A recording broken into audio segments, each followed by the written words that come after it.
Show for today.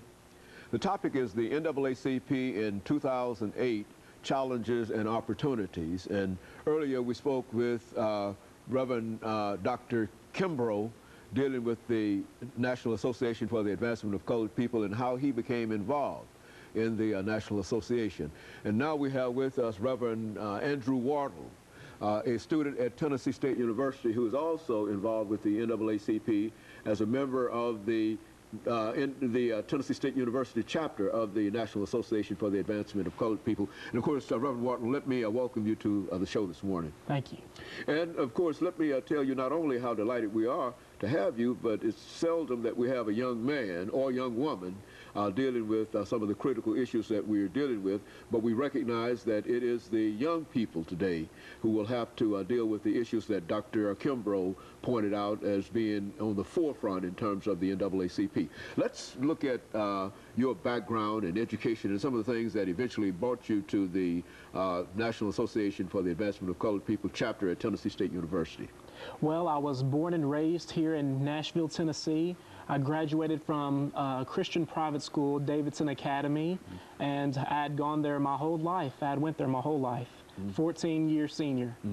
And later on, when I received a calling, I wasn't sure if it was a real calling or not. I would know I was chosen to give a message, and it wasn't until later that I felt that I was truly called. But Dr. Kimbrough, who we've spoken to earlier, introduced me into the NAACP. And that's how I got involved into it in the first place. And what we really do in the NAACP as far as our church, we have NAACP church services. Sometimes they go on near Youth Day. And for instance, we have certain voting times, and we try to get everybody to vote on the same day and so forth. And one of the struggles at our church is getting more people to vote, especially the youth. Now, when I turned 18, I couldn't wait to vote because I know that voting equals voice. And, you know, Dr. Kimbrough and Pastor Bowman, our pastor, Reverend Raymond Bowman, he asked if anyone was not registered to vote. And I was embarrassed at first because I raised my hand and I was the only person in the church with my hand raised. But later on, I figured I didn't care because it needs to happen sometime or another, and I want to vote as many times as possible. And of course, being 18 and just starting to vote is the only time that you could really vote. I mean, you might not have been registered, but the very fact that you could become involved in the process.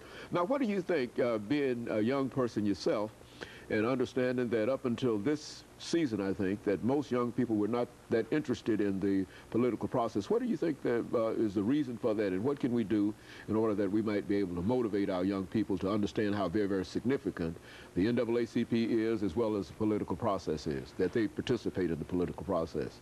I believe that the reason they are not inspired to participate in the political process is because they don't particularly believe in the change that voting could bring. I mean, to a young person, you might say, what can one vote do? You know, I have my family voting, I have my cousins voting, I have my adoptive parents voting, you know, and I'm just a kid, I'm only 18 years old. What is voting really going to do? I believe that they do not vote because they do not see the big picture. If they would look at it, vote equals a voice, then it would change everything. Voting has to do with just about everything nowadays if you want a voice. We're having issues in school. We need funding for elementary school, high school, colleges. We have environmental problems and so forth.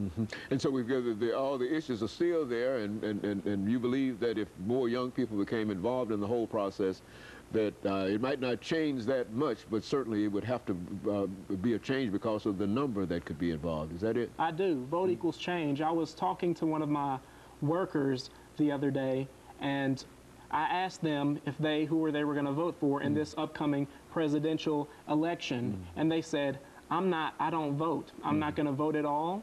And I said, why not vote? And they said, because I don't want to be blamed about which candidate that I picked for, and if they win, you know, I don't want to have the blame on me because I voted for that person. Does that seem to be a logical kind of reason not to vote to you, though, Reverend, even though, you know, it might be young people? Does that make sense? When I was a lot younger, I thought that might be a logical reason, but I definitely do not now, because this was a grown woman that I had talked to, and I just don't believe it's any excuse. But once again, she may not know what voting does, and I figured, you know what? She deserves to vote just like anybody else. She pays her taxes, doesn't she? Where she deserves to vote.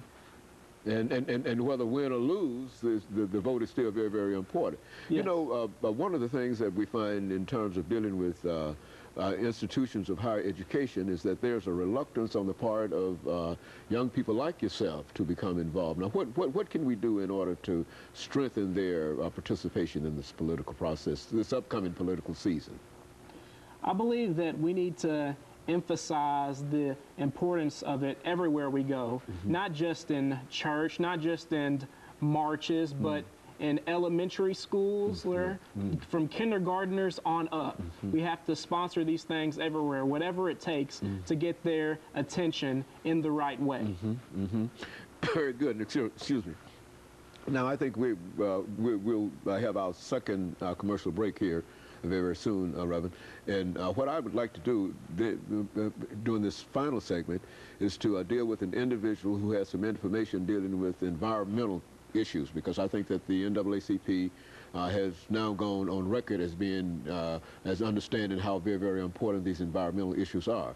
But in case that does not materialize, we would want you and Dr. Kimbrough to return and to sort of give us an overview, one from an individual who has been involved in this process for a long time, and another from a younger individual who has just become involved in it. And perhaps we might be able to get sort of an interchange between the two of you that would be helpful not only to the young people who become involved in this process, but would also be helpful to all of the others, perhaps even to that young lady whom you mentioned earlier, that felt that she didn't want to be responsible for whoever they might put in, and then to somehow make her understand that she's going to be responsible whether they win or whether they lose if she votes.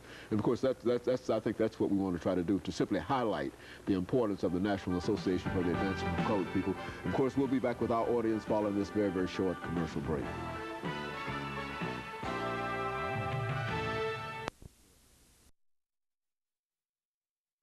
We again have been